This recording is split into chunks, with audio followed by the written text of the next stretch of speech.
Hello, everyone. Welcome in. We are in episode 9 of Journeys Through the Radiant Citadel. I'm here with Brayleth and Coffee Lich. How are you all doing today? Doing great. I'm good. All right, good to hear. So last time on Journeys Through the Radiant Citadel, also congratulations to Jesta on redeeming first. What happened last time, if anyone would like to recap? I know that we finished up in. Let's see. We went through that cave system that we had all fallen down into. Um, we found a pathway back up out of that cave. Um, let's see. What the hell did we do? Walked back, and in an attempt to avoid a glyph of warding that might have trapped us or exploded on us, we instantly killed a cultist who we never spoke to. She had it coming. Instantly fucking obliterated her. We assume that she had it coming, but like I don't know. She did. We've just I decided that her name was Bethany because she has no ability to protest that anymore, and I'm not casting Speak with Dead to find out. Continued on downward through the cave. We found half of a broken locket, and then we fought two Allosauruses, I think it was, or at least their skeletons, and that was fun. That was interesting. Discovered that Suchi is at least somewhat interested in archaeology, or at the very least, the bones of animals he doesn't recognize. Wizards, what are you gonna do? It's all about learning shit. Dweebs. We climbed out of the cave, and we were surrounded by poor people. So naturally, we ignored them and their plights completely. There was probably something that was supposed to happen on that screen, but we'll never know now. Yep, never gonna find out. We made it to. Is this city Sunset Land? That's correct, yes. It is tricky because the whole region is also called Sunset Land. Yeah. Good question. We made it to the actual city of Sunset Land, and they were having their Night of Remembrance celebration, that sort of thing. Sounds correct. It's Fantasy Day of the Dead. We learned that the disease that was most likely. We learned that the disease that's been afflicting the people of this area is most likely a secondary effect of one dude who is like been declared basically by fate or random chance to be like the emissary of a demon lord Pazuzu. I actually learned where I'm pretty sure I heard the name. Actually, I think I did originally hear that name in a D&D context, probably during 4th edition because it was in high school.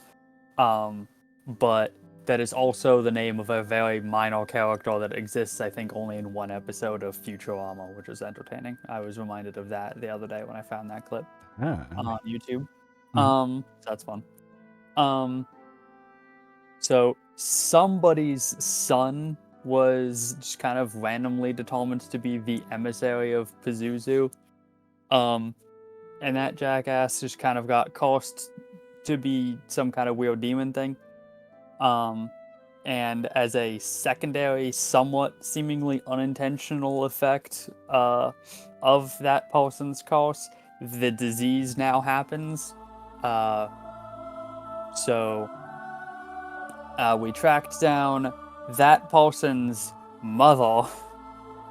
As one does. As one does, to tell on him for dooming the entirety of scenario of this place. That lady being Danya Rosa. We learned from her that her son Serapio is the one who's like cast to be the emissary of Pazuzu. She did confirm that he is the one who he does turn into some weird owl demon thing, A furry. and everyone that is able to speak that died that has contracted this disease has confirmed seeing this owl at night. And that dude, that guy, Serapio, apparently walked for the tiefling guy who said that we could go down into Hollow Mine, the cave that we had finished exploring. And so he was our next, so tracking that guy down to try to find Serapio and to also learn this dude's connection to Pazuzu, was our next course of action. I think actually I think we saw like a mural or something on the walls in that mine that depicted that particular tiefling guy as performing rituals related to worship or summoning of Pazuzu or something like that. So like he was super obviously involved. So then we, after helping a couple locals set up ofrendas to the dead relatives or friends of the locals and or our characters, and getting some special magical boon that gives us a nifty speak with dead option where Suchi, who has no one in his past that he is mourning, is just going to get to speak to some random dude's dead wife. Yeah, the American dream, honestly. Yep. We found that tiefling dude who immediately recognized us from 120 feet away. I do have to say that is quite the feat. And he just booked it in the other direction, and we just like took him down over the course of like 12 seconds. It was very impressive. He was, I was so fucking happy when I was like, how far away is this guy? And you were like, he's 120 feet away. And I'm just like looking at the range on my slow spell, and it's 120 feet. And I'm like, 120 feet, you say?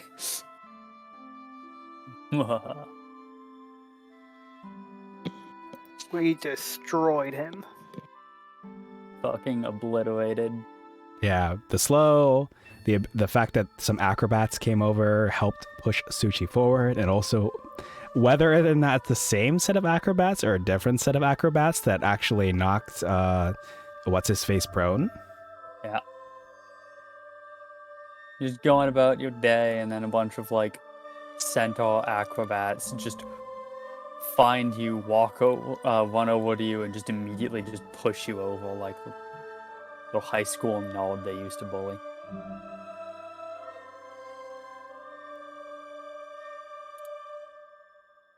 So we beat the shit out of that guy and knocked him over and took his lunch money and broke his kneecap so he can't run away anymore. So that's where we left off. That's right. Kneecaps have been broken, all 3 of them. Wait a minute. Marlo's not over there on the ground. All right, let me cue up the new music, and we'll get started with you all deciding what to do with him and his remaining kneecaps. Hooray! All right, and to recap, he kind of looked like he was just on the ground. He looks pitiful, miserable. Mood. Same. What was it that you had tied him up, fastened him with again? Did we? Oh, you didn't. Rope? Oh, you did fasten him up. Okay. Yeah, I have rope on me. Okay. Actually, can you just give me a cursory sleight of hand check just to make sure that you tied it well, that you know your knots? Okay. It's not the best, but it's not the worst. It's a natural one. Oh my gosh. Oh, in that case, let me All right. Well, maybe it's because for some reason, he's coated in some sort of oil that makes it difficult for you to tie the rope around him. You can attempt to try again. You can question the fact that he's covered in oil, or I don't know. What's on the table for you? 15 that time. All right. You are And also, not supposed to be at advantage. yes, you are able to successfully tie up this guy. Were you tying him up just like as a classic Let's hog tie him. hog tie? Are you sure you don't want to go for anything spicy? You know, it is after midnight, so this is classified as an 18 and up. No, I don't shit. like Okay. this guy. Okay. Yeah, we're just gonna, like any good D&D chase, it immediately has to end with a fucking shibari rope tie. Yeah. I'll be right back. I'm gonna add a Shibari redeem to the stream. Okay, not really though. No one redeemed that. Coward. Look, okay. Well, you know, I will think about it. I will ask my. Oh, it's interesting because, as virtual avatars, we have artists and we have riggers, and rigger is a term that has multiple uses. It's quite interesting. I should check in on my rigger. I've not heard from my rigger in some time. All right. So you have tied up. I think his name was Itzlin or Itzmin. Itzman is grumbling and he'll say, what do you all want? What do you want? You got me. All right, you got me. What do you want?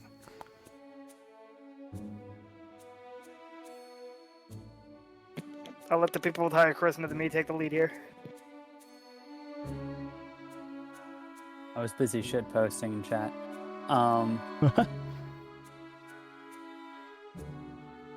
Does it really matter all that much about charisma if we're just like beating information out of a dude? Yeah, you can roll your charisma rolls, but with strength instead of charisma, you know? Like, yeah, I'll allow it. So what do we want from this guy exactly? It's so like this is the guy that we've confirmed Serapio walked for, right? And this is the guy that led us into the mines. Yes, that's correct. His mom, Serapio, confirmed that. Oh yeah, that's that guy that my son works for, or something like that. And then that was the guy who was in front of the mines that so terribly caved in when you all were in there, burying you in there alive. If it weren't for that other exit, that other method of egress, you all probably surely would have perished. Eventually. Like starvation or some shit. Yeah, it would have taken some time. What is it like? The human, or not that either of you are human, but a human can go. Is it 3 hours without? Is it 3 days, 3 weeks? Well, it's like 3 days without water, 3 weeks without food, 3 months without something. I don't remember what it is. 3 minutes without air. 3 months without Netflix. Ah. Well, that might be more of a possibility coming up if Netflix keeps going with their practices. Yep. I would have been fine. I have gaseous form. I just need a single long rest and I'm out of there. Everyone else in that, the other two would have died. Wait, you can re-summon Squeak, right? If something untoward were to happen to her. If Squeak dies, I can reconstitute her. Technically, so yeah, like if she dies within an hour, I can spend a spell slot to bring her back to life. Technically, if I miss that hour, then I can't resummon her. I technically am creating a new. I'm technically creating a new assistant at that point, but like, we don't need to talk about that. Ship of Theseus, shovel of Hagrid. I don't know. Yeah. Exactly. That's where the Squeako's the third part comes from. Oh my gosh, she's canonically died twice, which is more than the number of times that Wayne has died in our Wednesday's Dungeon of the Red Rage campaign. Exactly. Suck it, Wayne. Sorry, Wayne, I love you. I think it's highly amusing that so we have Daffodil Silly Pickles, we have Dulce Dolce de Leche, we now have Squeakers the Third. Wow, who else has died more times than Wayne? Just handing them out like candy. Everyone in our party has died more times than you, Wayne. And with help from viewers like you, we can make more people die more than you. I guess technically Joe has probably died the most. True. Nice. But you've never confirmed if it's the different or the same Joe every time. Exactly. They're just different Joes at this point. You know, to the best of our knowledge, collectively, for Coffee Nation. Yeah, Scones has the opposite approach to Suchi, where he explicitly doesn't add another suffix to leave it ambiguous. Yep.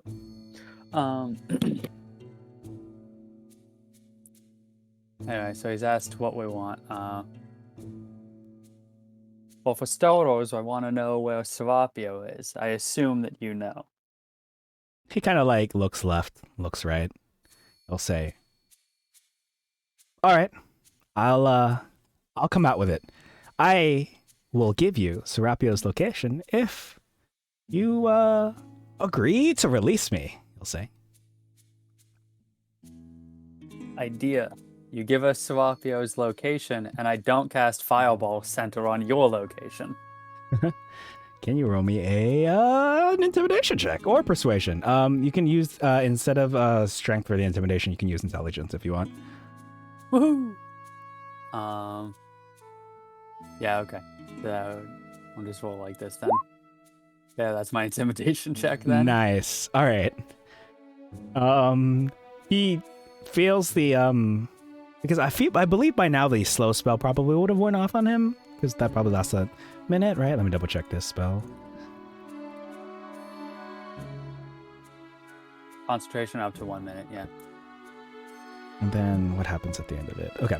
So as he remembers the the slowed feeling in the entirety of his body, he says, "Okay, all right. How about you've earned it. You've earned the location.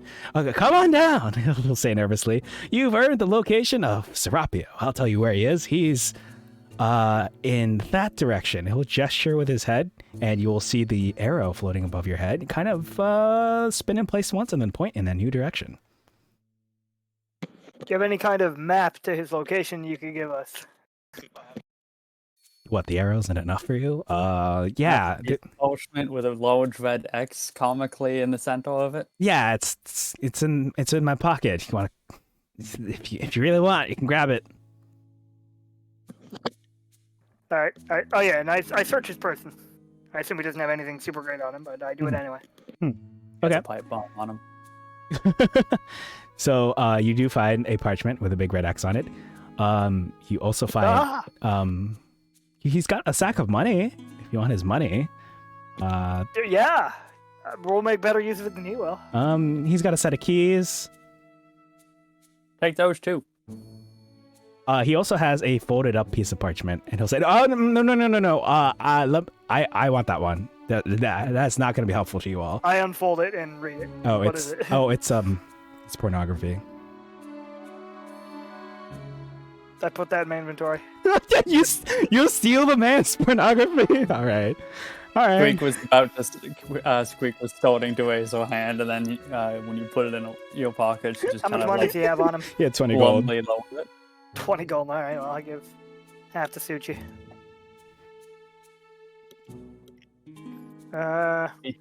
As you go to hand 10 gold to Suchi, Squeak just immediately swipes it. What's his name again? His name is Itzmin. Itzmin. Itzmin's keys. Don't know what we'll need them for, but I'll take them anyway. Should we turn him into the authorities or something? He shakes his head no. I don't think we can necessarily confirm that he's done anything. That's right. I mean, no, but we can leave it to their discretion. Better than just letting him go. Yeah, fair enough. Nope. Yeah, we'll you don't have bring to him do to that. we'll bring him to whatever the equivalent of the law is around here. All right, I'll The cue. equivalent of the law. Isn't that just you two? They don't have laws in Mexico. There's no law here. No law and order. Doon doon. I need to get that as a soundbite. Oh, Yes. actually, I want to see. Do we have in this voice call? Do we have a soundboard in here? We do not. I don't know if you all have noticed when you're hanging out in Discord servers, but at least for us Nitro users, we've got a soundboard. We can activate sounds. If I had any fun ones, I'd activate them right now, but I can't find the soundboard, so. You know, like a little golf clap, a little drum roll, someone saying ara ara, like that doesn't count as a redeem, by the way, because I actually didn't say it. I didn't like lower my voice or anything. You know, like there's lots of fun stuff on the soundboard. I think that'd be fun for sessions too, down the line. So I will queue him up to be processed by the authorities. Is there anything else you want to ask him? Do you want to return his pornography, or are you ready to head out to the location? Once he turned him in and explained the situation, we'll probably head out. Okay. Just back to kind of wanting to ask him what was up with him, like, worshipping the demon lord and all that. Go for it. Technically not too late. Yeah, sure. So what's your connection to Pazuzu, and why are you seemingly trying to bring him here? Let me find out. I like the idea of him saying that. All right. Can you roll me a persuasion check at advantage? Oh, yeah, sure. Advantage because obviously he's in quite not the position to not acquiesce to any of your demands. Okay. 15. With a 15, he'll say, well, since you've taken everything else from me, let me formally introduce myself. He will like flick his hair despite the fact that he's hogtied. My name is Itzman del Prado. I'm a politician, actually, part of San Citlan's ruling council, the Trisena. I serve as Counselor of Arms.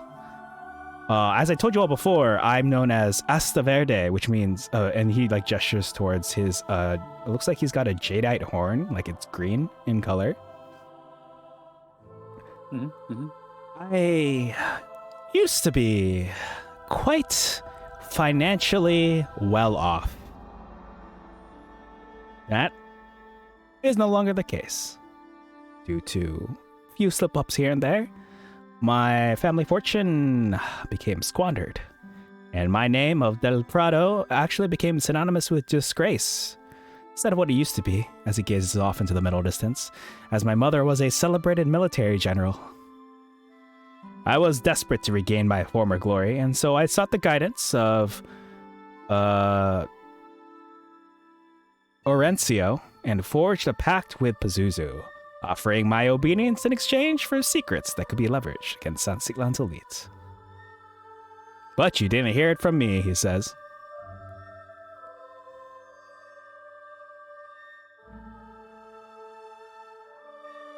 So yeah. It's a weirdly in-depth, that's a weirdly in-depth path to riches. And power. I suppose. I don't know, you could just become an adventurer. There's a lot of money in adventuring. Sounds pretty dangerous, actually. It's kind of cushy here, just being a politician. And yet, here we are. He mumbles and grumbles. Yeah, maybe being an adventurer means I get to learn fancy spells. He groans in pain. Most people that I've ever met that have sold their souls to demons, or at least warlocks, so they can at least like cast a spell or something. Wow. All I can do is what can he do? Let me check his stat block.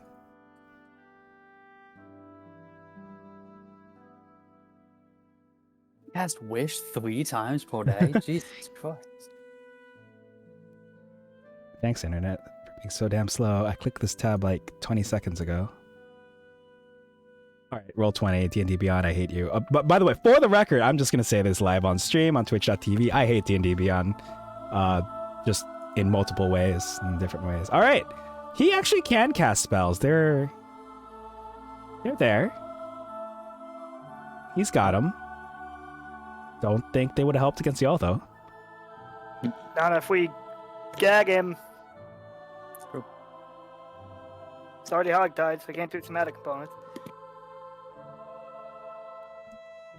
True. Now I'm curious which of these spells don't require verbal components. But then he's hogtied, so he can't do somatic. Okay. Anyway, it doesn't matter.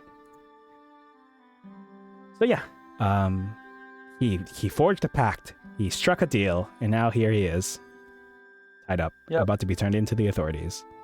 Woohoo! Jump. Now, have either of you seen Incredibles 2? No. Yes. Okay. Really? Nice. I'll just leave that there for Braylif to ponder and mull over. Okay. So he wasn't even the real threat. Got it. Oh, what? No, that's not what I meant by that. I meant... What, this right here? I mean, I thought that was pretty obvious. He's clearly just some kind of mook. All right, you've got your location. You're heading. You're about to turn him into the authorities. Anything else you like to do? Want to uppercut him again for old Granny's sake? Like, what would you feel like? Let's play Yeah, this. sure. All right, roll to hit, I guess. What is this, an unarmed strike? Take it away. Funny if you killed him with this, but it's unlikely. Unlikely, but possible. Oh, fudge! I forgot that you had sneak attack on this. He is prone and next to Okay. and 5 feet of another He is now hostile. below half health, thanks to your uppercut. The second uppercut, which means I feel like... Did you roll for the first... Oh, the first uppercut was flavor, not functional. Can you roll me another unarmed strike? Oh god, we're gonna kill him. I missed. Nope, you still hit him. Fantastic. Oh, it's because I still had his... Yeah, I'll just say it because his AC was lowered, but... Oh yeah, his AC was lowered at that time. You only hit him because Suchi's slow was still active on him at that time. Beautiful. Oh, okay. I'll knock him unconscious. You did actually knock him unconscious that time. Yeah, he had 33 maximum health.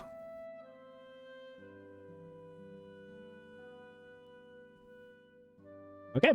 Alright. Well, we'll drop his tied up unconscious body with the authorities and explain the situation to them. Whether they believe it or not is up to them, but yeah, man, I think we're good here. Okay, I'm about to take you all to the next map. I just gotta pull up a particular track.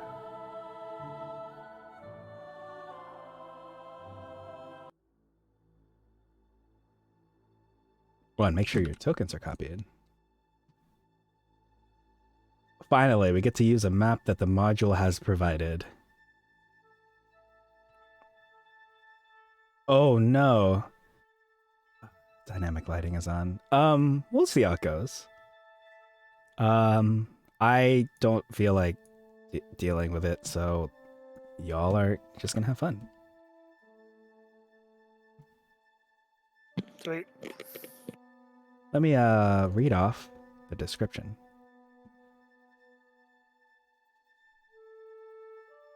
You arrive at what I believe at least Suchi and perhaps Squeak would know as a metalworks. It looks abandoned. No employees are on site. There's a double door. There's a smaller door. I'll reveal. Actually, wait a minute. Oh, I can't even reveal the map yet because of dynamic lighting. You have to be on the inside, and they don't leave enough room on the outside for me to put your people because. Anyway. Oh my gosh, I lost the page. Here we go. The warehouse measures about 60 feet by 90 feet. Guess I can't read more until you get inside. So, you see 2 double doors and you see a smaller door. What would you like to do?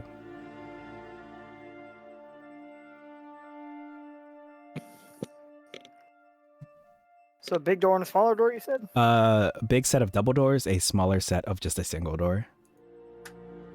Which way is the arrow pointing? Or does the arrow in there? The arrow ends here. Alright. You have arrived at your destination. Eerily convenient. Big double doors or single smaller door, eh? Mm-hmm. Well. Might as well try to be some kind of stealthy and go through the smaller door. Yeah. Agreed. All right. Go ahead and give me some stealth checks for the 3 of you. No. Maybe you should stay Please? behind. Holy shit. I can say that on Can't here. make me do shit, Lightning. Damn.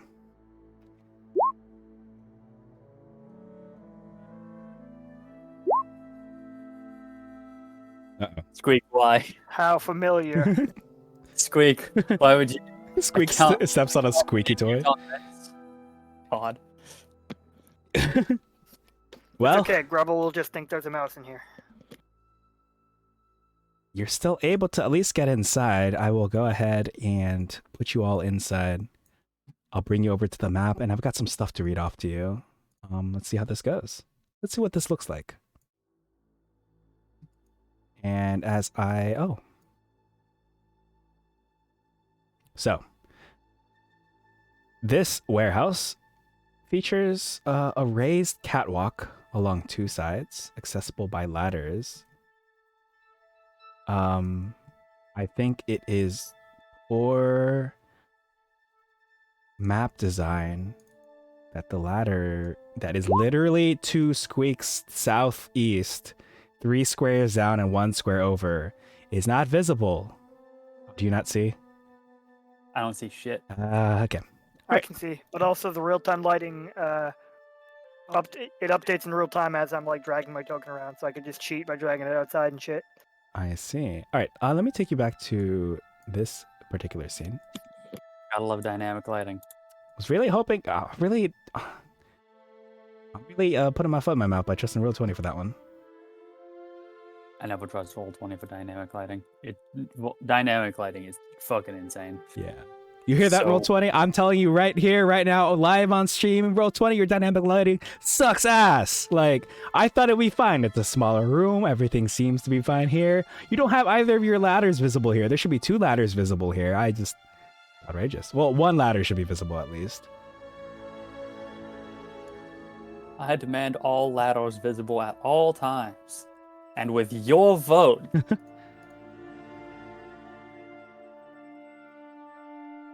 All right, I have activated standard fog of war as it should be. I will go ahead and reveal most of this room for you all, as God intended. as God intended. All right, and let's take you all back over to a map without Roll20's shitty dynamic lighting. Yeah, that's battle. All right, so yes, ladders.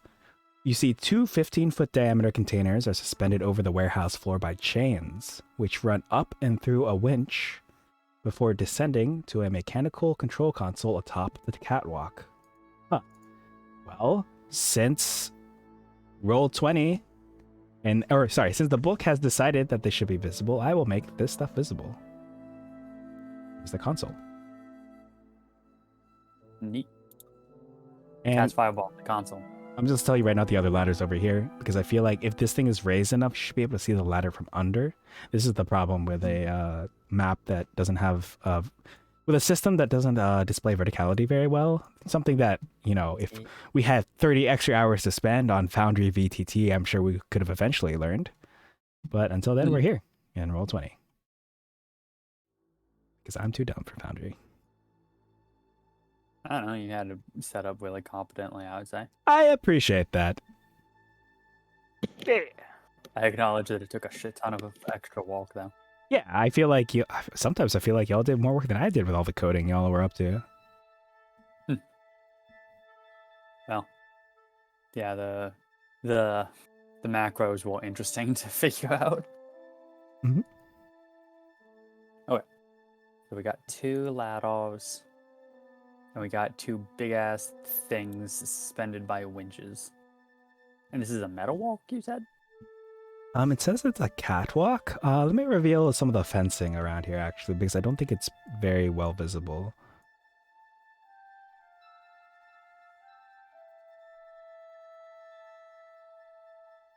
All right, that should be better.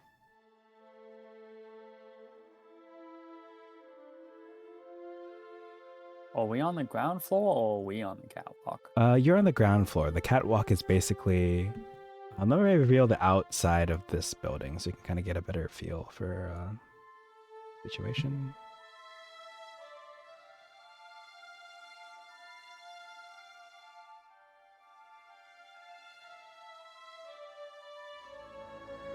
Gotcha. So, So the catwalk okay, is up there. so these black spots. This is like the catwalk now. Yes, presumably. Okay. Well, I'm gonna climb up this ladder and investigate up there. Hmm. Okay. Climb.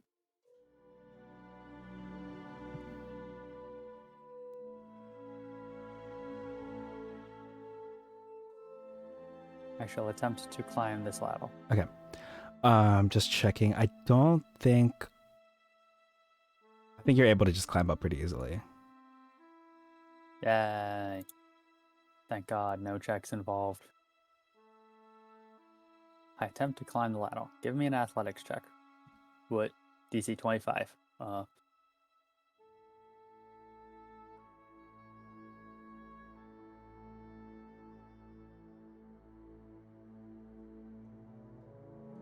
right, you see 2 doors over here.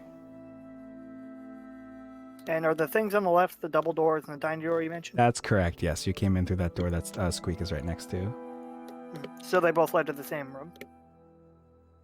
Evidently. Yes, that's correct. The double doors were locked, so you chose the correct door.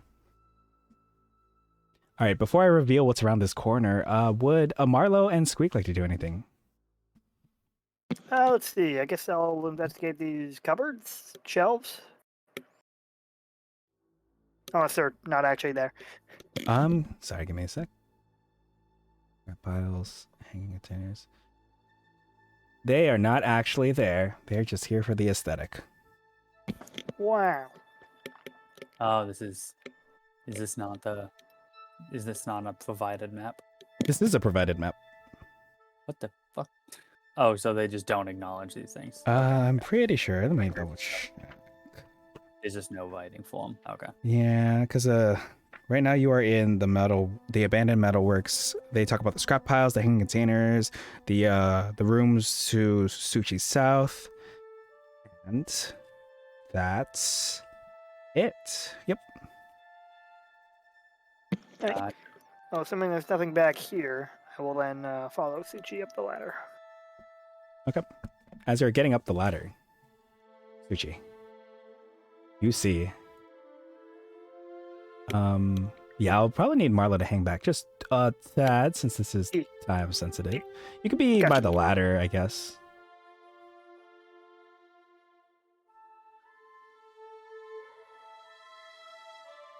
See a token. Mm-hmm.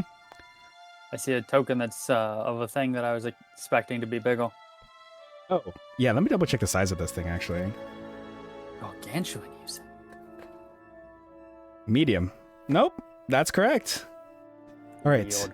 You see a creature here that looks to be some sort of owl figure, an owl humanoid, owloid, rocking back and forth.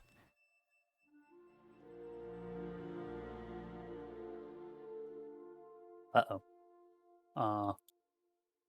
You hear like growling and sharp breaths being drawn. Oh shit. Hey, Serapio? Is that you? The owl turns its head at you in a quick and sharp motion. You see the crazed look in its eyes, and it's like, "Ugh, who's asking?" My name is Suchi. We just talked to your mother, Danya Rosa. She asked us to come find you and make sure you're okay.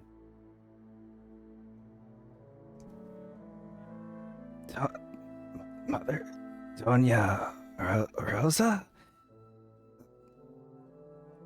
It's at this point that I'd like to ask you to make a DC 14 persuasion check.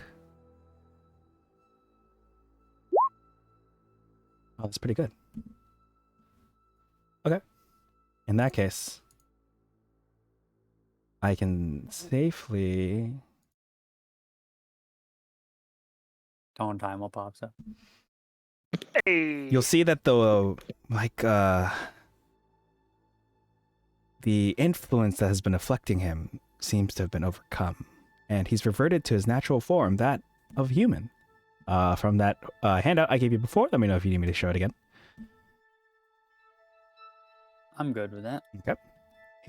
He actually says something Marlo, feel free to come up. I'm just paying no attention to the numbers that I'm about to put in chat.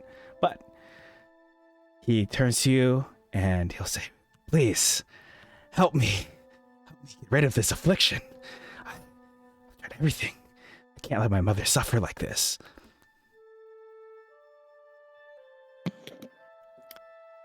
I really do not like seeing all those numbers.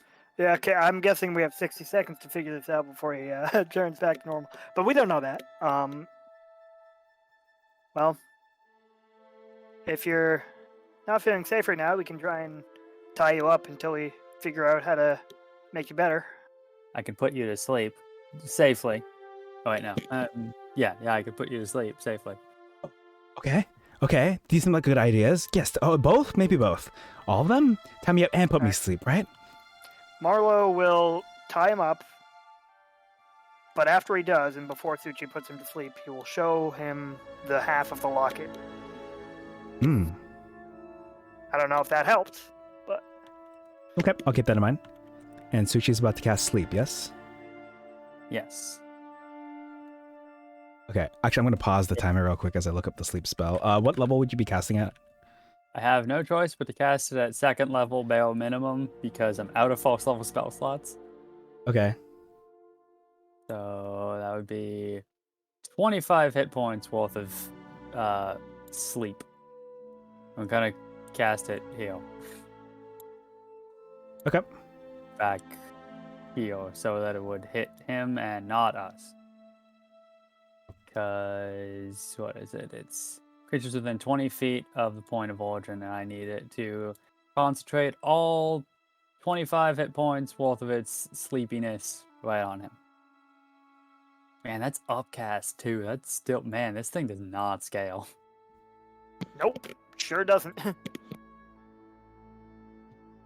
Can't wait for one D&D to make sleep either A, even worse, or B, busted as shit.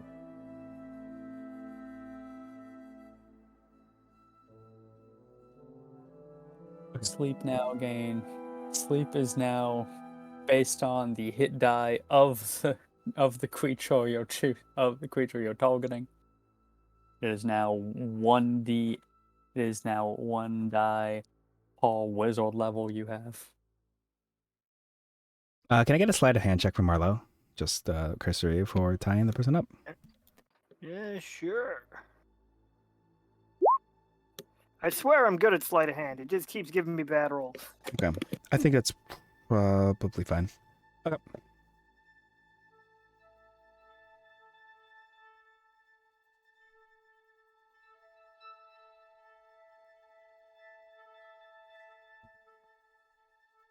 Sorry, just setting up one more thing.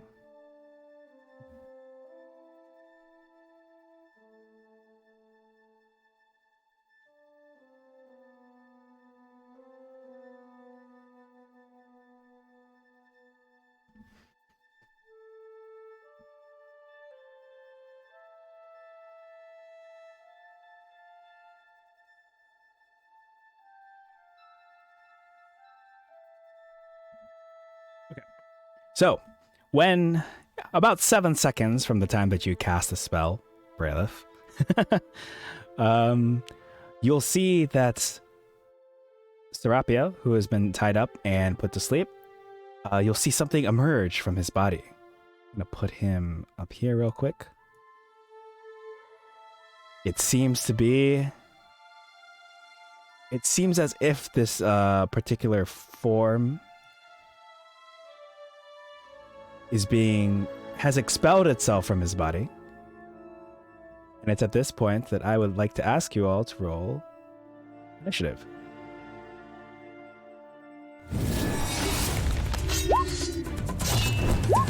Fucking crushing these rolls tonight.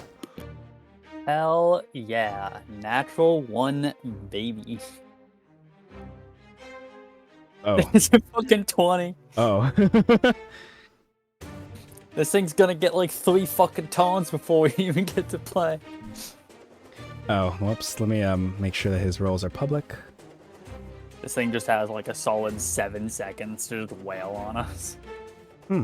It is amusing that you say that. 5 legendary actions, you say? Pay no attention to that number that I've just put in chat. Initiative count 300. That's how many milliseconds we have before it rips us to shreds. That's how many copies of itself it spawns on Ton 1. To shreds, you say? That's how long its claws are. It's 300 inches.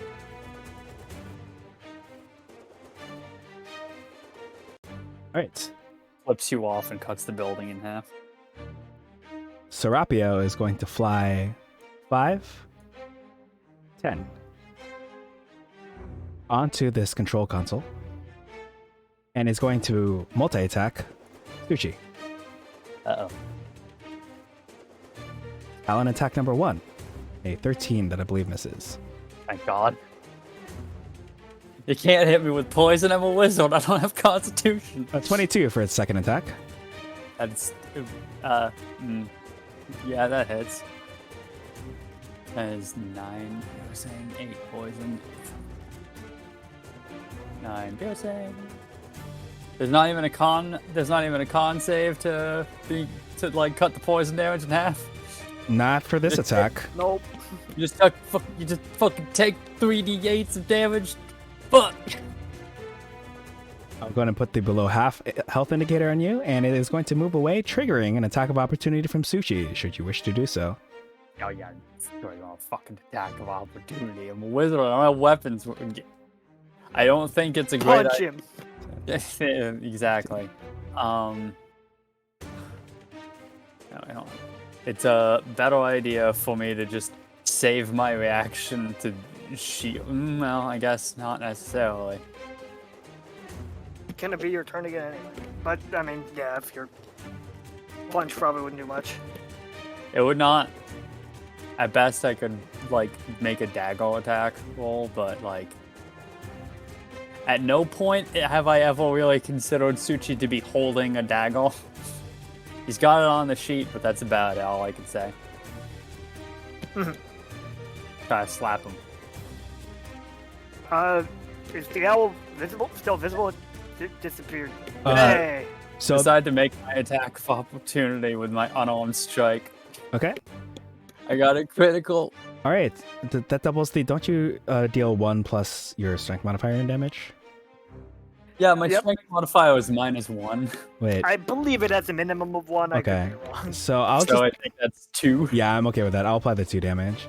The reason why it's disappeared is because it flew up into the container and has disappeared from y'all's sight. But it is Marlowe's turn now.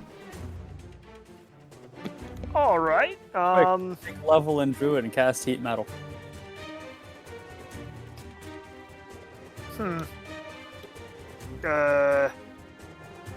I'll actually. I guess I'll hold my action to throw my. Let's see. Actually, no. I'll hold an action to shoot the owl with my hand crossbow if it appears again. Okay. What is the regular range on your hand crossbow? I want to say like 80 feet or something. I'll check. It's high enough that I hope it won't be relevant for this. Let's see.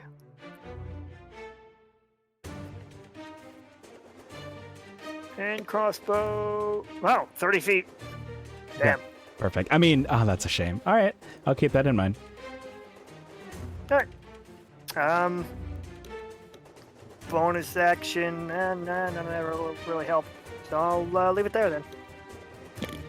All right. Then Suchi and Squeak, you're up next. I will move here, and I will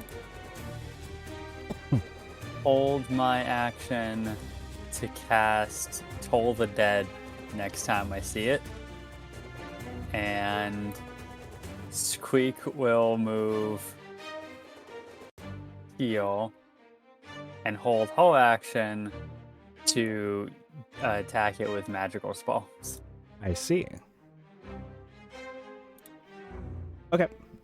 Put these markers on myself to remind myself that I held these actions. Thank you.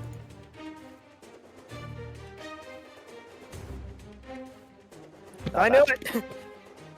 You hear some sort of shuffling occurring inside the container.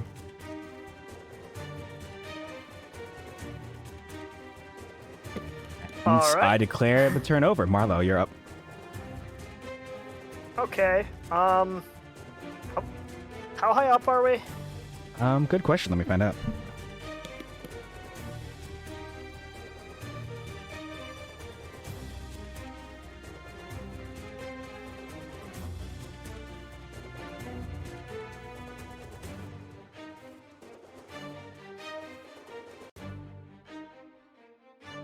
Yes, game. How high is this sidewalk? Do you not tell me? Does it not tell me? It does not seem to tell me. I am looking through. The warehouse is 60 by 90. We can see that it's 60 tall. It's not like 60 like up down. Like 1, 2, 3, 4, 6, 7, 8, 9, 10, 11, 12-ish. Wow. Wait a minute. Is this place even correct? Hold on. 5, 10, 15, 20, 25, 30, 35, 40, 45, 50, 56. This place isn't even fucking 60. I am irrationally, unreasonably upset right now. Disillusionment of a DM in real time. All right, you know what? That's it. I'm switching to Pathfinder. You all heard it here first. Woo! Opportunity to learn new systems. Anyway, why do you ask, Braylev? It's whatever fucking height you want it to be, because clearly someone didn't put a height in this. So I'm trying to understand exactly what this machine is. Is it something I could jump toward and like get into myself, or is it super high up?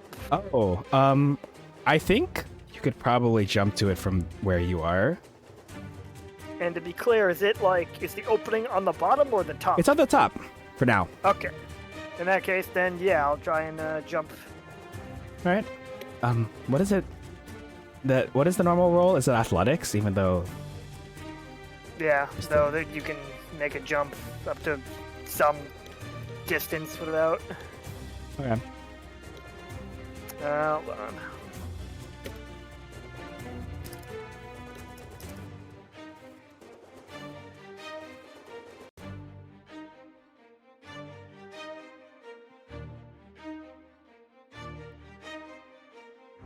Okay, hold on. I would first need to Make it a running start. Yeah.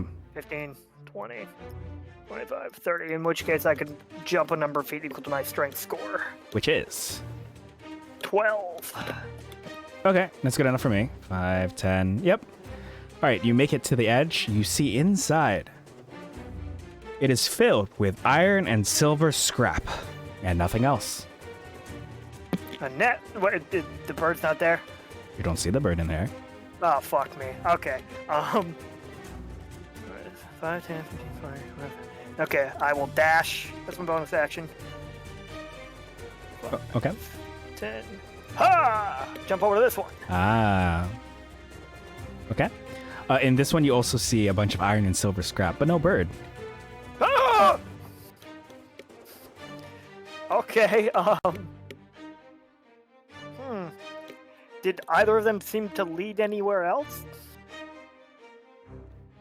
These containers don't seem to be connected to anything else. They are just, again, suspended by chains, which run up and through a winch before descending to the mechanical control console next to Serapio's unconscious body and Squeak. Okay, well, I will once again hold my action to attack it with my crossbow if I see it. But something tells me that's not going to happen. So Marl will just say, I can't see it. I'm going to take a closer look on my next turn. My next what? Whatever that means. and my turn. All right, Sushi and Squeak, you're up next.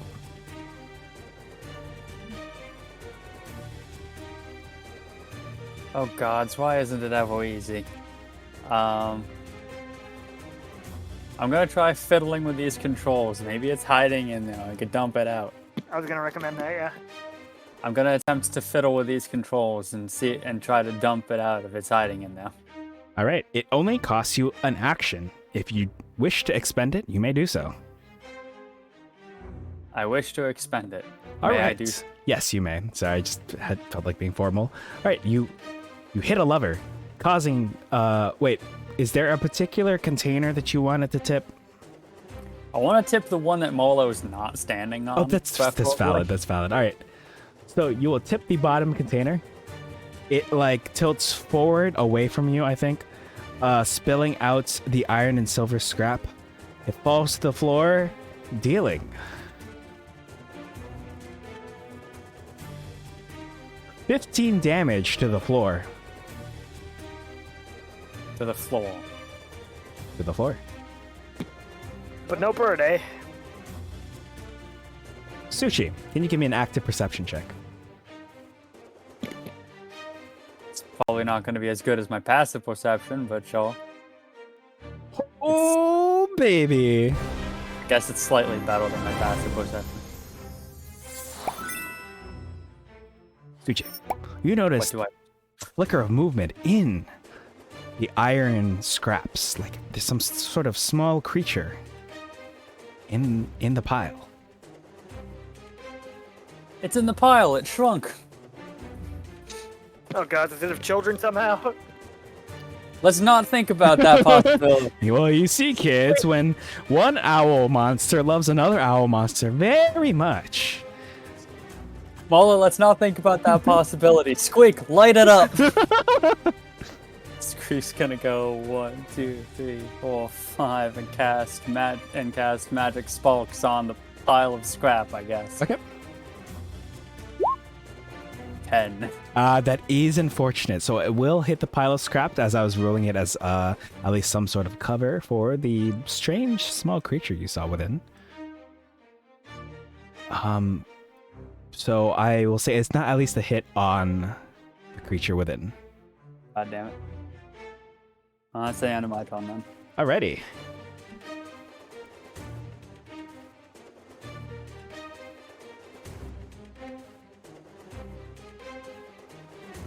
Knock that shit off. The idea of a combat taking 5 full minutes and having a time limit is like... God, I hate that idea so much. Like, We'll be fine. you can't make me. How many combat rounds would that be? Too Just many. 50? 10 per minute, Yeah, so... 50 combat rounds. Yeah, so we're probably going to be okay to the extent that I wonder what the timer is there for. Anyway, we'll cross that bitch when we get to it. All right, Marlo, give me that held action as it emerges in full size out of the pile of scrap. The scrap is still sparkling from the magical sparks attack. It will basically kind of like unfurl its wings, looking majestic as you attempt to strike it with a 14, which I am turning to the correct page, and it will hit. Give me the damage. Actually, I don't think I have sneak attack here, so just the 11. Okay, I will apply the 11.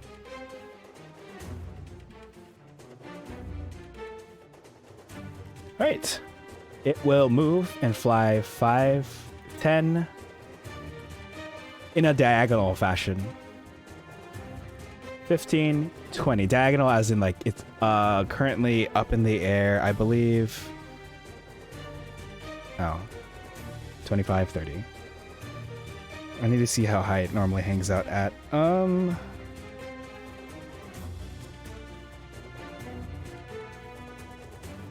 He's about 20 feet high in the air. But he is not doing an additional action on this turn.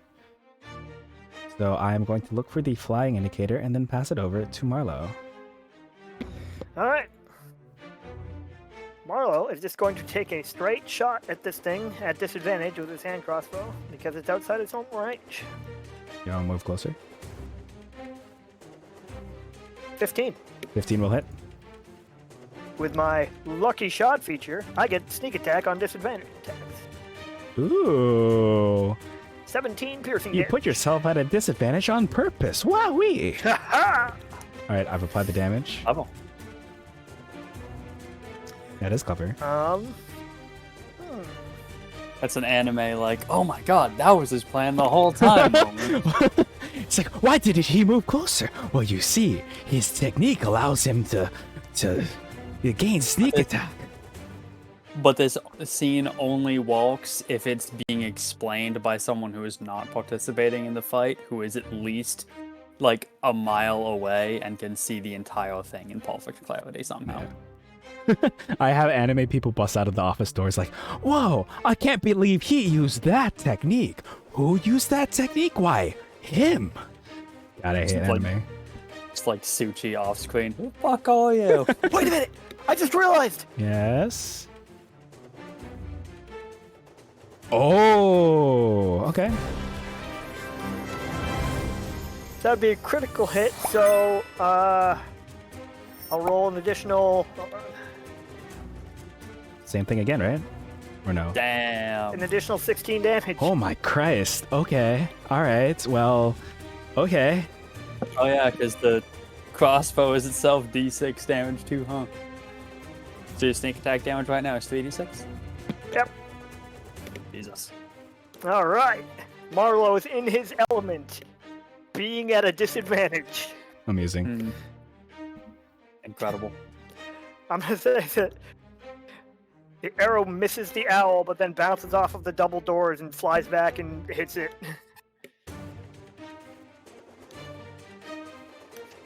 And that'll be the end of my turn.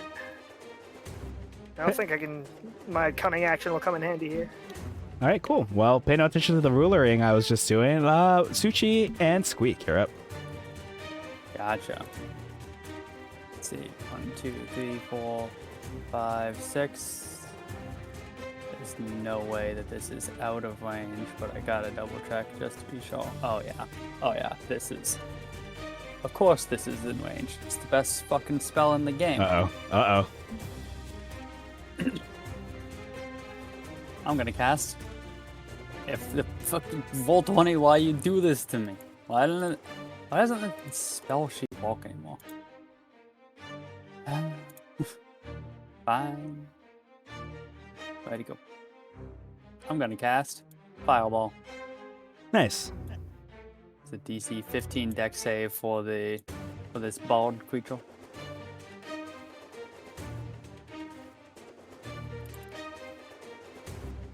DC 15, you said? Yeah. Okay. Dex save. Damn it. It's okay, this thing probably doesn't have high dex.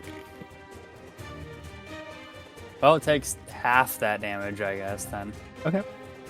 Damn it all. 11 fire damage. Okay, I'll apply it. Well, damn it. Okay. It seems to escape the brunt of your blow, but its feathers are still singed. Not good enough. Oop, that's not the right button.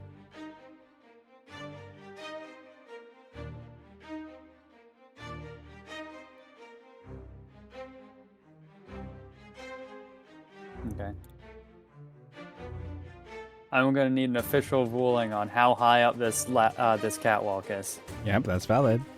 I am going to say that it is 20 feet up, so he is level with you. Gotcha. Why? Because I hate this this map. I hate the people who designed this. I hate you all right here, right now. I'm making your enemy level with my players, and there's nothing you can do about it. Incredible. All right. So Squeak is going to go 1, 2, 3, 4, and she's going to vault off of this railing to end up on the floor hill. Nice. Which, since he's 20 feet up, that would result in 2d6 fall damage. Okay. I'll give that to you, if that's okay. Yeah, okay. 2d6. Crunch. 6 fall damage for Squeak, which it takes it like a champ. Lands, and within like a second of landing is already pointing her wand up at the beast and firing off magical spells. Please tell me a 14 hits. 14 will hit. Thank God. 6 force damage. 6s all around.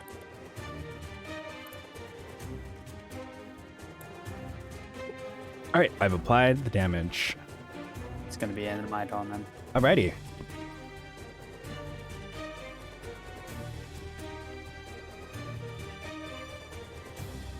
This creature is up next.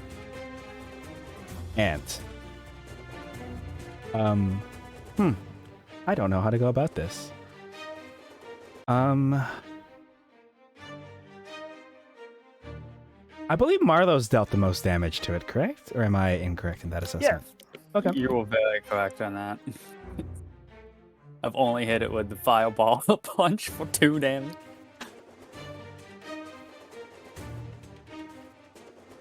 Okay. The creature is going to turn its attention towards Marlowe and is going to both open its mouth and beat its wings at you dramatically, causing a chilling, disease-ridden wind in a 60-foot line to blast forth from it, striking Marlowe straight on. Oh shit, that's how it works. I need Marlowe to probably, most likely, succeed on a DC 13 Constitution saving throw. Oh! Wolves don't have good con saves, man. Not We're all about dex. good. No one does except a barbarian, man. All right, what do I win? You win. What do you win? Alright, roll 20. I no longer consider you my enemy. Lightning is now my enemy for that fun. That's Thankfully, super my low. monkey's bane charm will save me. Yes, of course. Marlo, do you have resistance to damage of any kind other than your, what is the thing that you can cut your half damage Right with? now, it's piercing damage. I see. So probably not whatever this is. All right, don't worry, you'll be fine. You're going to take this much cold damage. Oh.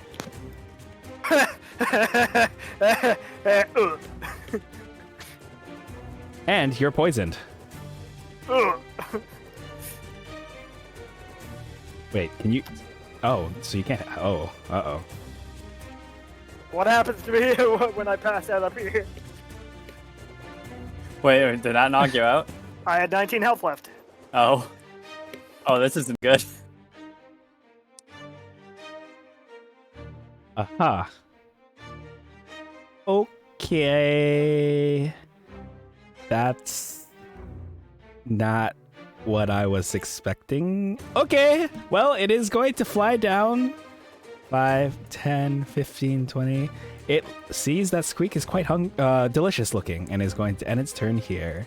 Marlo, I need you to... Does the poison condition persist when you have 0 hit points? Yes.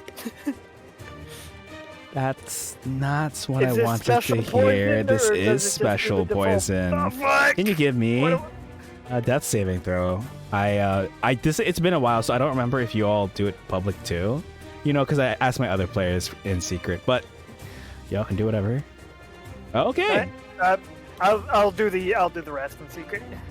Oh, it's up to y'all. I don't remember what we do. I like that rule. I do think it's cool, but All right.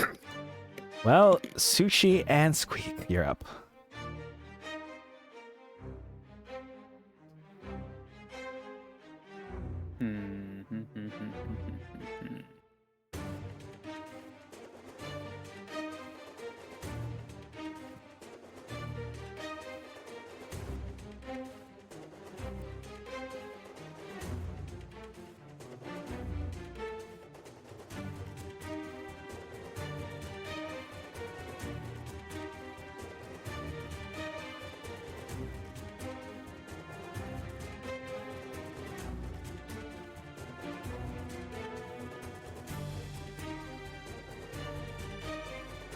Sorry, give me a sec. Oh no, Thank you. that's absolutely fine. I completely understand. as someone whose bard did die last Wednesday, but was resurrected the same session with most of his money. Despite my occasional griping at D&D, I don't think I've ever actually had a player character die, so I'm perfectly fine, no matter what happens. I like these characters and don't want them to die. Oh, me too, but I'm just saying, like, hey, if it happens. I got a million character ideas in this head of mine. Okay, let's see. So what happens if the bad guy wins? Ruin comes to the world. What's that giant moon coming down from the sky? What's going on here?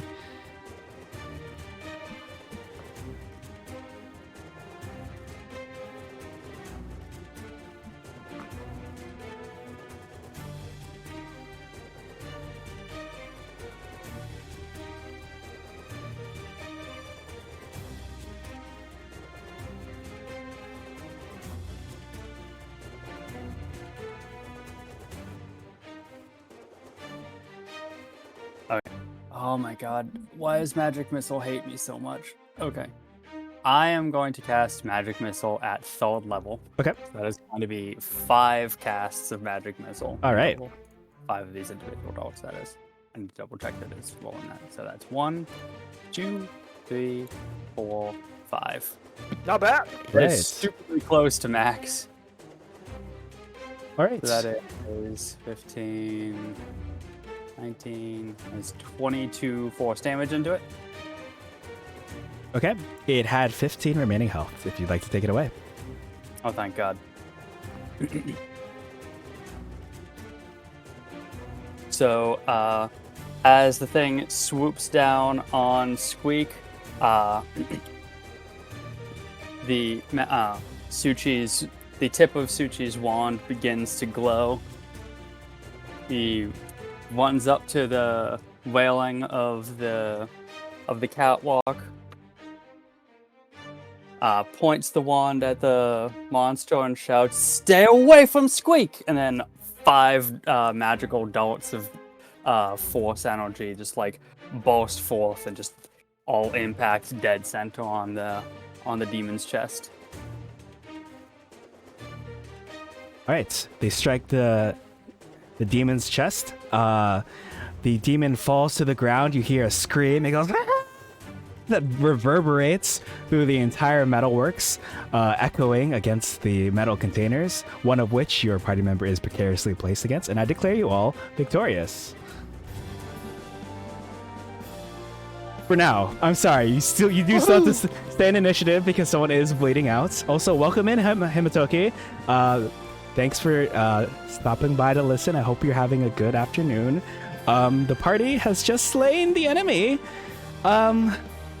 Except one of them is he's being poisoned to death, hanging off the edge of that container up there. So we'll see how he's doing in just a sec. I forget, do we know what happens to people who die when poisoned by this wind? You know what? We can find out together, everyone, as I turn to the right page. But we'll see what happens, and let's hope we don't get to that part. Squeaks does still have a turn. Yeah. So Okay, so a couple important questions then.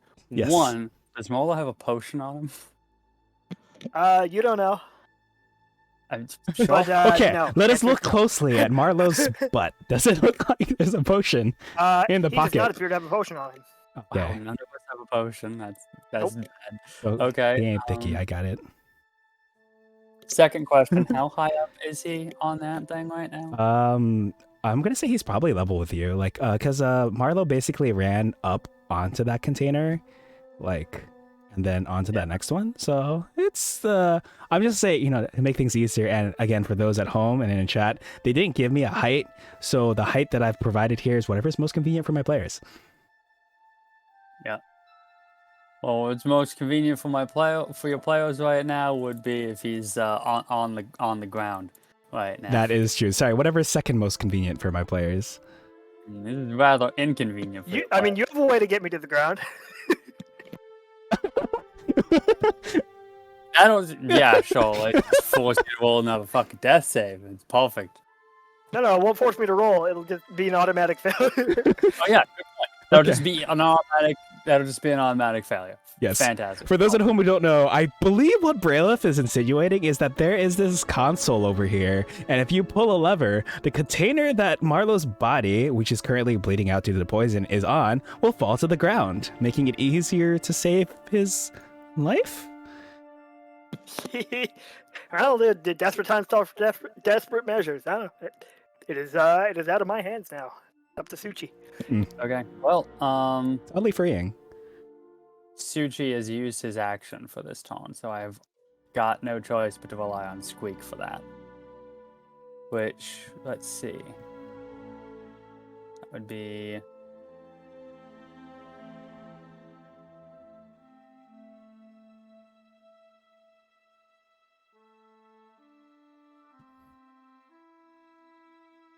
That would be 100 feet of movement out of Squeak's 30. Damn. That Squeak had some sort of fancy move up her sleeve. No.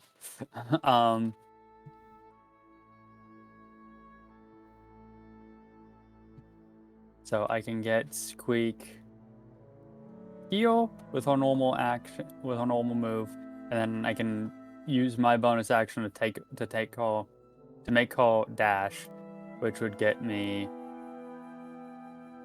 to Suchi's location. Yeah. You can high five since you just slayed the beast together. Yeah. Yeah. Yeah. Suchi did actually have like 5 spaces left to move, actually. So let's... Okay. You can apply that as well then.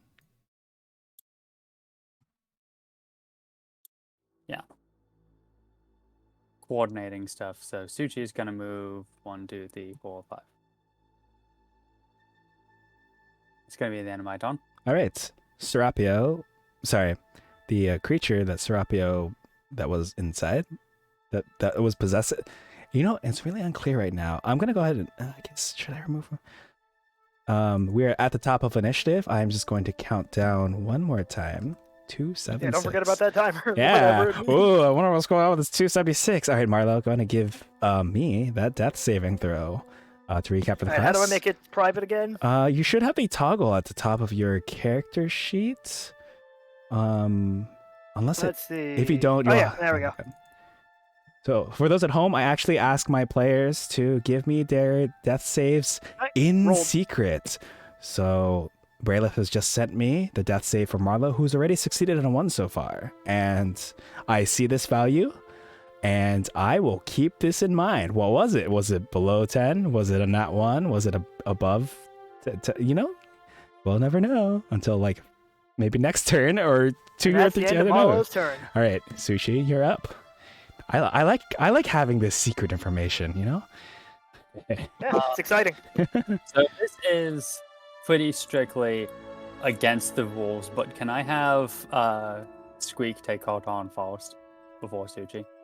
Well, desperate times call for desperate measures, and I believe Squeak has proven her worth as a living entity with her own agency. I'm okay with this. Okay. 1, 2, 3, 4, 5, 6 or whatever. Either one works. She's gonna use her action to dump Molo into this pile of scrap down here. Okay. Boom. The container will tip over, spilling out all the iron and silver, which it kind of cushions Marlo's fall. Even though they're spiky and pointy, he's unconscious. You know, he doesn't really feel it. Think of it like a acupuncture. Anyone here into acupuncture? Yeah, just acupuncture. All right.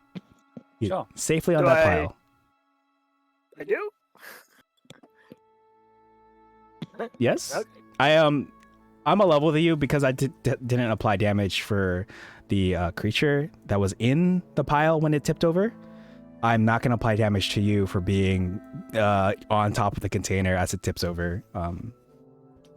Okay. Works for me. I feel a lot more like time is of the essence at this point now, so I'm just going to have Suchi jump down here, take the 2d6 of fall damage. Dying instantly. Mathematically can't, so it is fine. And 2, 3. Actually, I want to show a different song for this. 4, 5, This 6.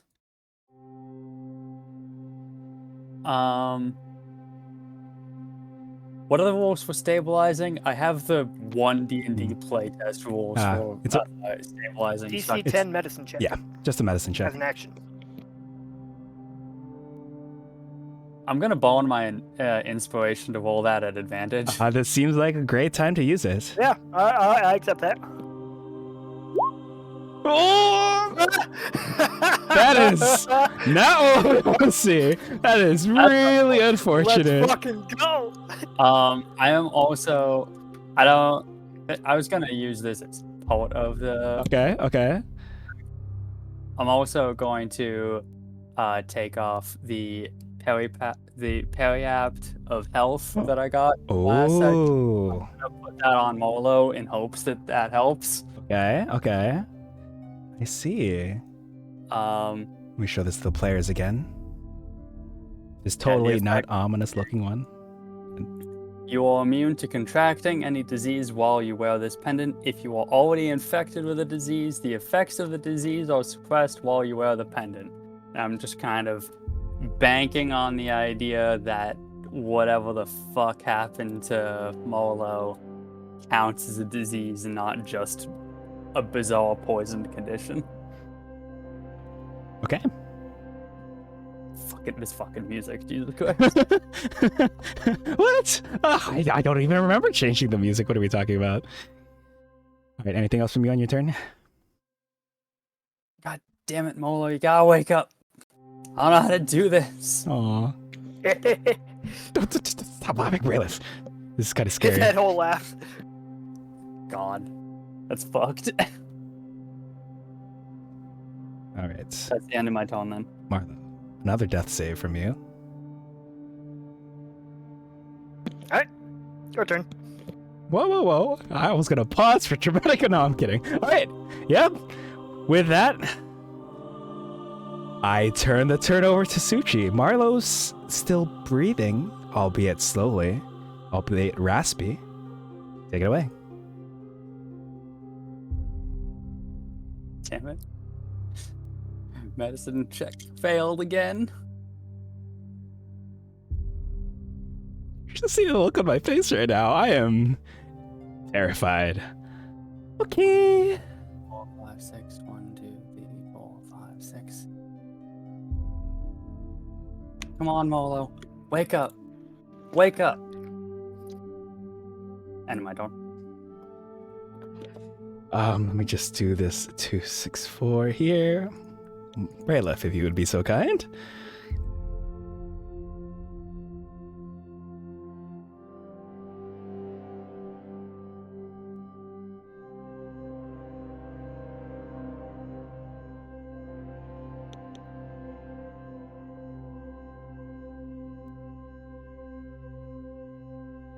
I think I can reveal now that that's a 3. Yes. Why don't you can I ask you to describe for the class the scene that unfolds.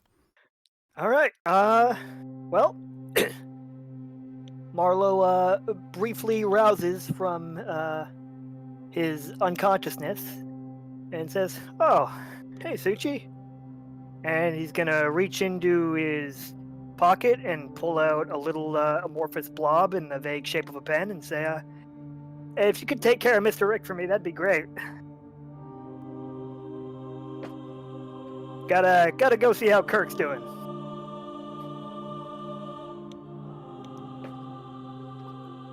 And then both of his mouths breathe their final breaths.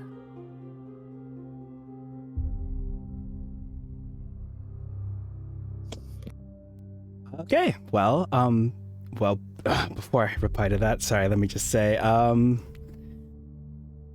that was good. Sorry, I'm gonna just put this in here real quick. Himitoke, thank you for stopping by. Good luck meeting your friend. Yes, thank you for the well wishes. Oh my god. that was I just realized I had inspiration, so that's how that would have gone. On the wait. So does that mean? Hold on. So if you had inspiration, no, I would that one would have succeeded, and then that one would have failed. Oh, okay. I see. All right. Well, didn't think I'd get this far, and by this far I mean not this far. I will go ahead and remove you all from initiative. The combat encounter and everything else associated with it is over.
All right. So Suchi will take Suchi takes Mr. Rick in both hands and sits there in silence as Marlowe passes away. Squeak comes running over a second later.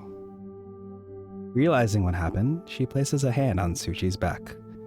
The two of them sit there in silence for what feels like an age.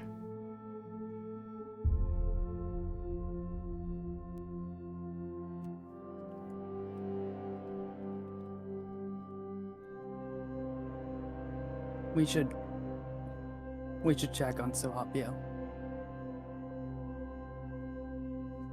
See if he is all right. Suchi places Mr. Rick on the brim of his hat and starts walking over to check on their tied up ward, I guess.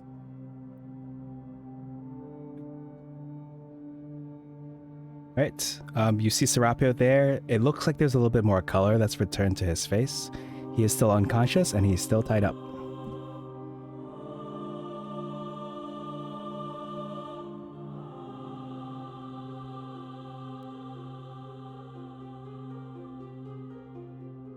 Would you like to arouse him from his potential slumber?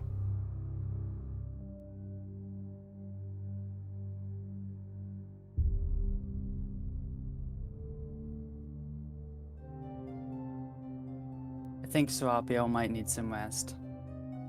Squeak, why don't we just sit here and watch over him for a minute till the spell wears off?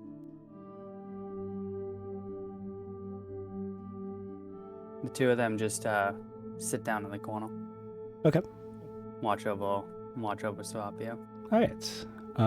Did you want to have the sleep wear off now? Do you want to save that for next time? Lasts a minute, I think. Oh, Yeah, it only lasts a minute. all right. So then, since it's probably worn off by now, Serapio will come to. He won't sit up. He's still lying down. He'll like look around, kind of startled, kind of scared, and say, "Hello? Is anyone there?" Hello?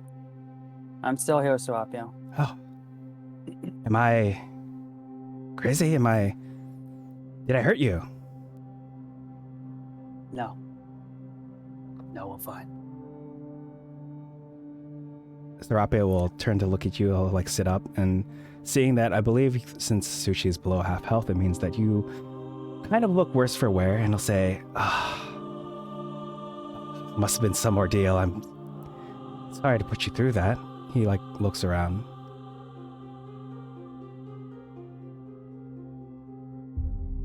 It's all right. We're adventurers. We know the risks.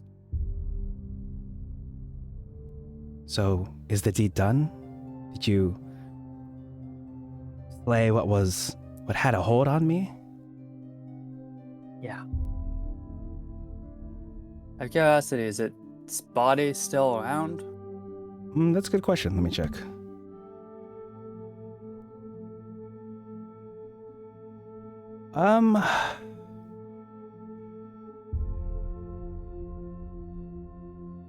It doesn't exactly say.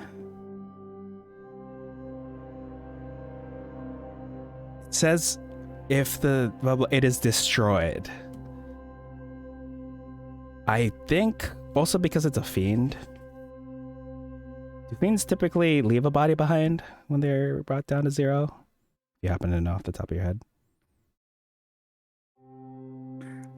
I don't know. Welcome back. I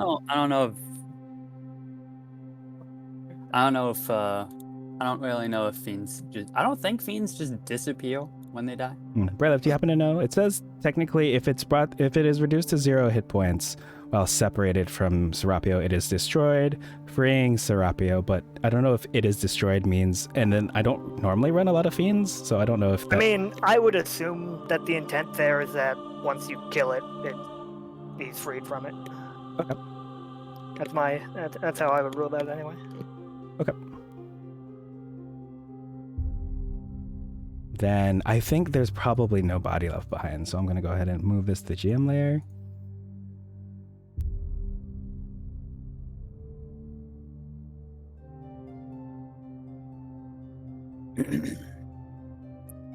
How are you feeling at this point? Feeling good, feeling really good actually. I feel like a weight has been lifted off my shoulders, and I sense that perhaps those afflicted with Sereno, perhaps now that the source has been destroyed, Sereno will no longer be a plague upon this land. That's good.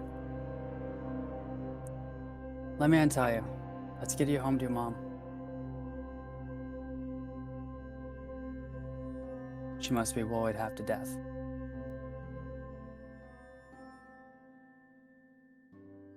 Thank you for untying me. Where's He looks around some more. He sees the overturned containers. And he'll look at you. You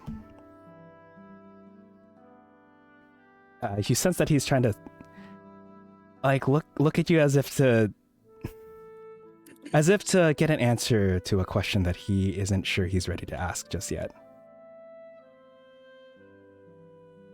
But he Come will on. bravely Daniel Rose is waiting.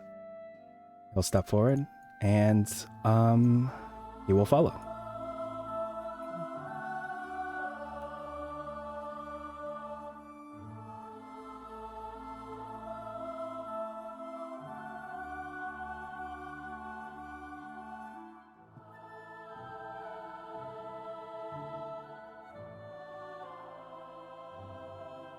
Alright, he'll step out the door, leaving Sushi and Squeak here in the metalworks.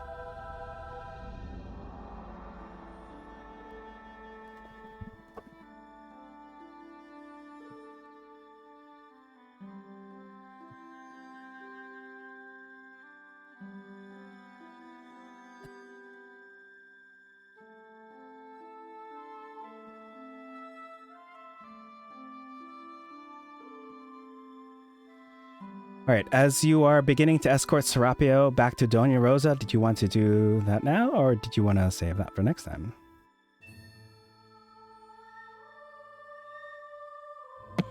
I think we can do it now. Yeah, that should be fine.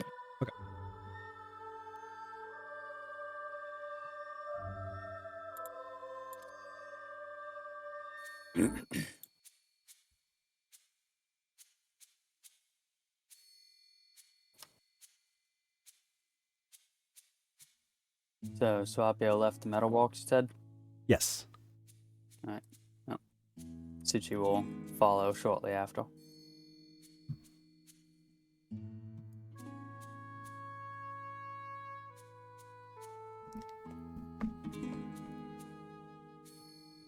right, I'm going to take you to another map. Give me just a sec. Again, this is just more of a transitional map than anything, since I didn't have a specific map for your interactions with Doña Rosa. All right. So once again, you arrive at her vecindad, a large manor showing its age, but you see that this building is well cared for and cheerfully decorated, like the rest of the city, for the festival that was occurring tonight. Upon hearing your approach, Doña Rosa will actually, kind of like before, open the door, and she will see her son. And she will run up to him and embrace and say, "Ah, Serapio, are you okay?" And she will hug him tightly.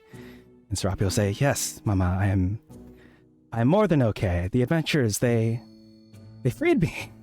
They saved me from that horrible creature that had overtaken me. I feel free. I feel light. How do you feel, Mother?" And Doña Rosa will kind of go into how, well, obviously she feels a lot better, having Serapio here, but she'll relay the information to him that it seems like a lot of the townspeople there have been murmurs about them feeling better now that something happened. They heard a big cry and screech coming from a particular direction, and everything was fine.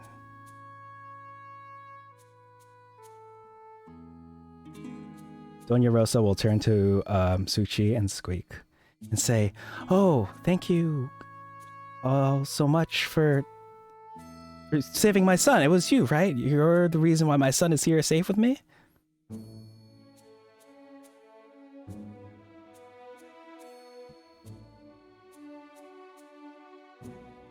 Yeah. Yeah, it was us. Well, I wish I had some sort of compensation to give you. I don't know, money or anything, but just know from the bottom of my heart, as a mother, that there's no amount of compensation that could equal this feeling that I have knowing that my son is safe. And I'm happy, of course, for all the other people who are well, but my son being returned to me safely is the greatest gift I could ever have, despite all the loss that I've had. And she looks over at the altar in the corner of her room where her former partner's portrait is there.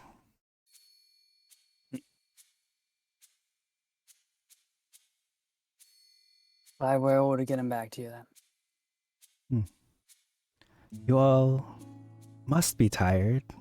Are we waiting for any? No. All right. Well, if you need to rest here before, I assume as adventurers you must be off places.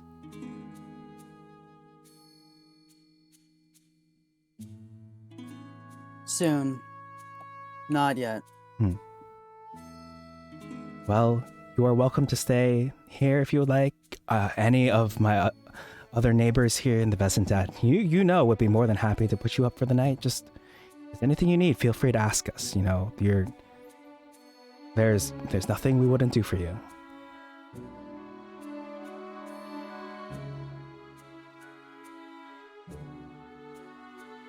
I need 2 things. Yes, of course.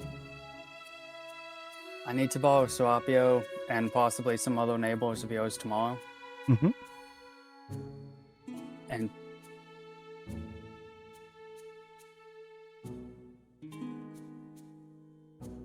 I need your help to set up an ofrenda tonight.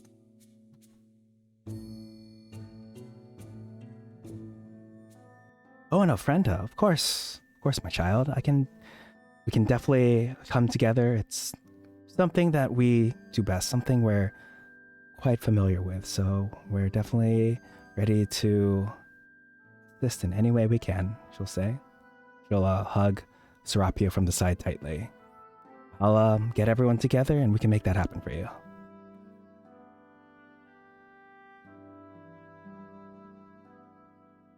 And she'll step away because you said you wanted to work on the ofrenda tonight, yes? Yeah.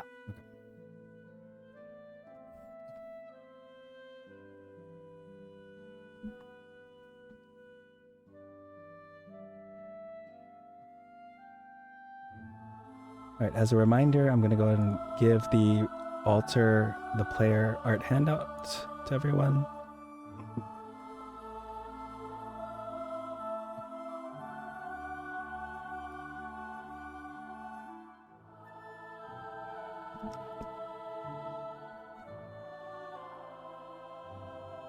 So Suchi and Squeak and a couple other people are going to set up an altar here.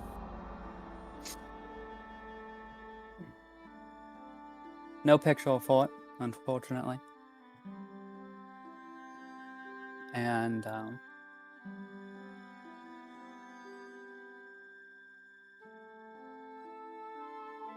Suchi's gonna leave the periaptive health on the off window.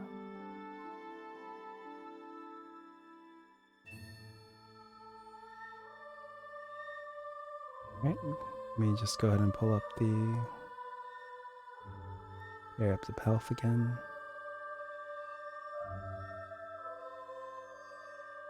So as a reminder, now that you have this altar set up, the ofrenda, the other townspeople, the other neighbors here, have decorated the altar with many candles. You'll see some candles actually that weren't present at previous ofrendas. It seems that there's the good number of candles. Of course, the yellow marigolds. There are little fruits, additional flowers littered throughout, all surrounding the periaptive health that you've placed there.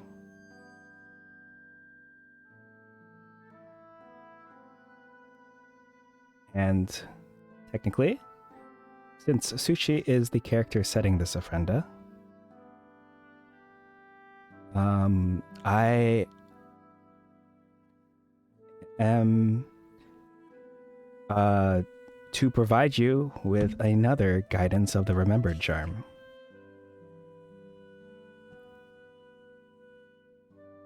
Hey.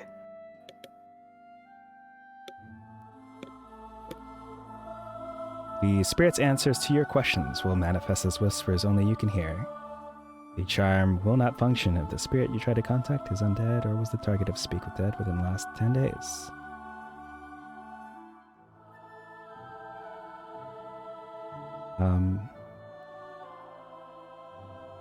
Perhaps the mimic put in your care will do something untraditional. Yep, at the moment he's just a pretty amorphous blob who is fairly affectionate to Suchi, and will occasionally just morph into different tiny implements, pen, uh, paperclip, things like that. Tiny treasure chest. Exactly. Locket.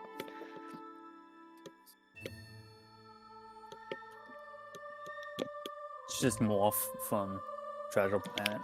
More or less. Oh yeah. Except without a fly speed.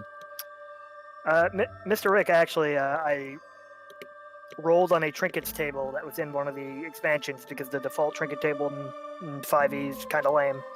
And I rolled a 1, and the very first thing on that table was a miniature mimic.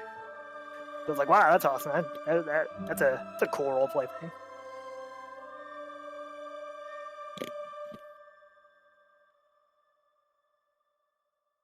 Yeah, it's a good way to get mimics, like the classic D&D staple of a mimic in without trying to kill a member of the party. Yep. Always fun. Right. So with the Vecindad residents gathered around the ofrenda, the altar, with all of their various offerings, is there anything else you'd like to do or say?